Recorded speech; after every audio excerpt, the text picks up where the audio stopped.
Oprah Winfrey stands as one of the most influential media personalities of today. Now, coming from a childhood that was anything but easy on her to hosting the highest-rated talk show in the history of television, Oprah has been an entertainer, an inspiration, and a true example of success. However, her career has not been without its controversies and its criticism. Now, let's unwind the dilemma that surrounds the first black woman billionaire in the United States. And always keep one thing in mind, baby. Ain't no such thing as an ethical billionaire. I don't care who it is.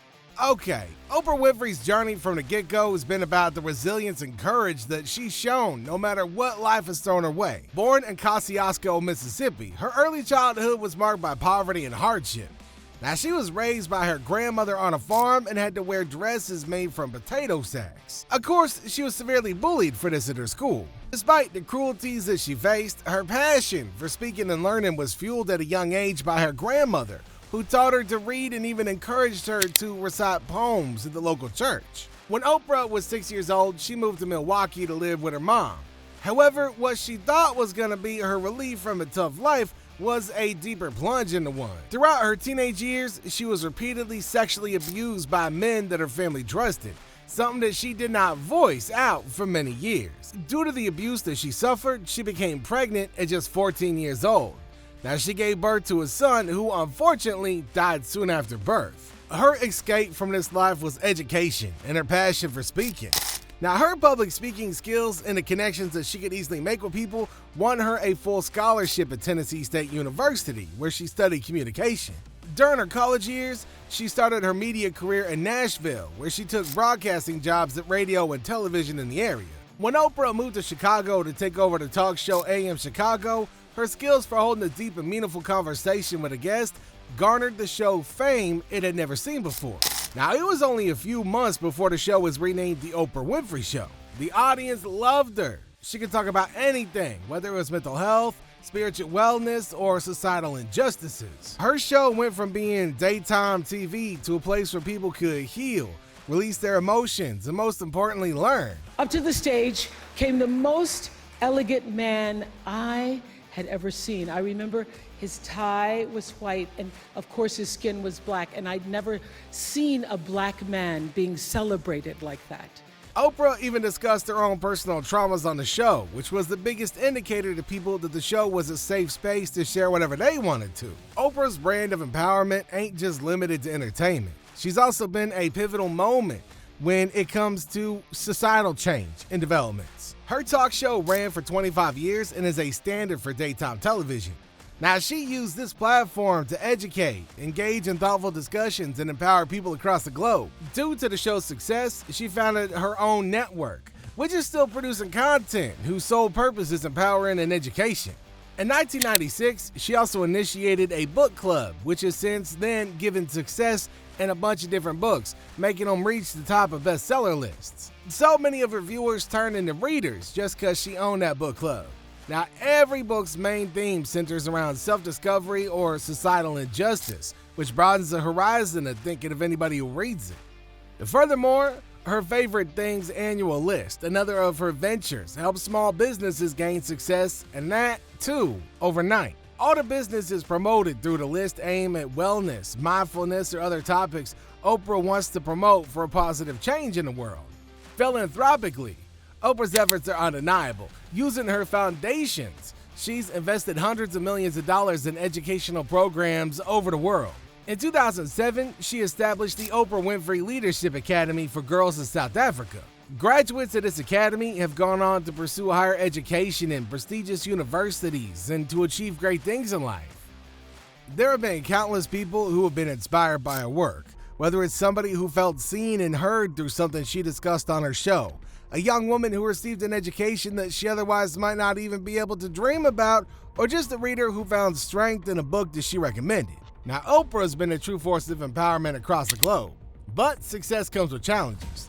Now, Oprah's global influence has been met with a lot of criticism and controversies. But when you got a lot of power in your hands, these things tend to follow you around. But even these critics can't be blamed because it isn't like they're criticizing her efforts or dedication to her work, but rather the friendships that she's established with controversial figures or the products that she continues to support despite so much backlash. Oprah's had a good amount of interactions and public appearances with Harvey Weinstein and John of God. Her so-called friendship or acquaintanceship with Harvey came under a lot of scrutiny after he was convicted in multiple cases of sexual misconduct with renowned actresses and his office employees. She was never legally implicated in the actions, but a lot of people raised their doubts about her being so warm towards him. Even though that was before his conviction, people were not ready to believe that a woman of her caliber, experience, and intelligence didn't see the crimes Harvey was committing, or rather how she didn't cut him off when the cases was being raised against him. Cough, cough, Maui children, cough, cough, ain't nobody surprised about Oprah. Now, a similar incident went down with John of God. Now, Oprah had always heavily promoted him, and he was charged with some serious sexual offenses. I mean, in his whole relationship with Diddy, y'all seeing a pattern? Because I'm seeing a pattern here with Oprah. Oh yeah, and her book club has also been under a lot of scrutiny for promoting some controversial books. One example of this is when Oprah endorsed James Frey's memoir, A Million Pieces, and it was later revealed that a lot of the parts of the memoir was straight fabricated. Now, this ignited a lot of backlash, with a bunch of people saying it was her responsibility as such an influential figure to research what she was endorsing instead of just blindly doing so. In every industry that Oprah set foot in, she's faced criticism there. Now, it almost makes you wonder if the problem actually lies in how she's endorsing and promoting people and stuff that really should be researched beforehand. Now, she's been a huge support for personalities like Dr. Phil and Dr. Oz in the wellness industry, both of who have been facing accusations of promoting unscientific advice. Not to mention all the accusations of Dr. Phil making a huge fortune by showcasing people with mental illness and disabilities to rack up his numbers. Oh, and in case y'all didn't know, it was Oprah's platform to help launch their careers. And even though the following they gained was purely organic, they've also been criticized for exploiting their medical credentials to promote treatments and products that lack scientific support. And so the question keeps coming back to haunt us. When people would come in, I'd say, tell me, what is your spiritual practice? And literally would throw, people would go, I'm not religious. Or I said, I didn't ask you about your religion. Is it not Oprah's responsibility as an influential media personality to ensure that her endorsements and promotions are not misleading? Isn't it also her responsibility as a human being to make sure that she ain't hanging around with people like Epstein, Weinstein, and now Diddy? You know what I'm saying? Like, it's her lack of research before her endorsements and associations that show the downsides of celebrity influence. Now, she's only lowered the level of trust that people got in her and given everybody a reminder that you can't just consume content presented on media, even if it's by figures you trust. I mean, look at the Maui situation, right? Ain't just about them kids. It's about her pledging all that money and then backing out, asking other people to pay her dime.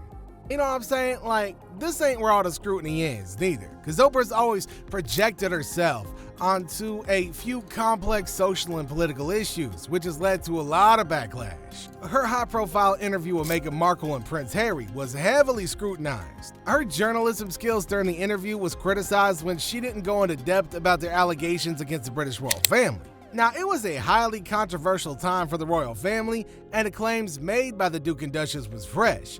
Now, a lot of people felt that as a journalist, it was Oprah's duty to dive deeper into the allegations. You know, to them, it's like she was just being overly sympathetic, right? Oh, and don't forget that prince has also been linked to Diddy too. Maybe that's why she wasn't trying to get deep into it. The Oprah effect, as it's called, shows us both sides of celebrity influence in media. It's given voice to a lot of important issues and the underrepresented, but it's also misled people and given a platform to fake and questionable companies and personalities. All this criticism and controversy ain't meant to overshadow her achievements, but it just shows how much responsibility falls on people who hold a significant influence in the world. I said it at the beginning, I'll say it again. Ain't no such thing as an ethical billionaire. I don't care who the person is. Anyway, what are your thoughts on Oprah?